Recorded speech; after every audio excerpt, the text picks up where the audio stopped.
ఒక గ్రద్దకి 2 రోజుల నుంచి తినటానికి ఏ ఆహారం లేక ఆకాశంలో ఎగిరి, ఎగిరి, ఎగిరి వెతికి, వెతికి అలిసిపోయింది.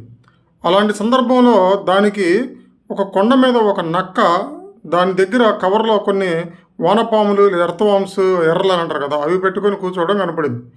ఇంకేం చేయాలో తెలీక గద్ద ఆ నక్క దగ్గరికి దిగింది. దిగి నక్కనడిగింది, "చాలా ఆకలిగా ఉంది. తినటానికి ఒక ఎర్త్ వాముని, వానపాముని ఇవ్వు తింటానంటది." దానికి బదులుగా ఆ నక్క అంటది, "నీకు తినటానికి వానపామునిస్తా.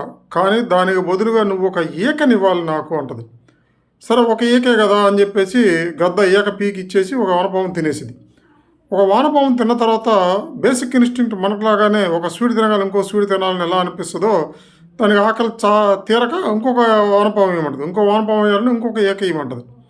అట్లా ఈ గద్ద ఏం చేసిద్దంటే ఒక్కొక్క వానపాముకి ఒక్కొక్క ఈకని ఆ నక్కకిచ్చేసిద్ది.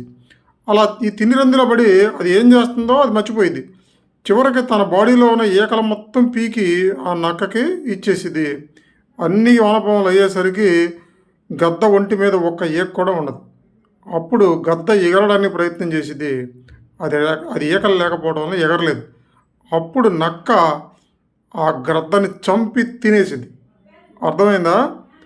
అంటే నీకు గిఫ్ట్‌లిచ్చి, ఫోన్‌లిచ్చి, డ్రెస్సులు కొనిపెట్టి, ఐస్ క్రీమ్‌లు కొనిపెట్టి, బండి మీద తిప్పి, 5 స్టార్ హోటల్‌లో లంచ్‌లు, డిన్నర్‌లు ఇప్పిస్తే అలా ట్రాప్‌కి గురవుతాం.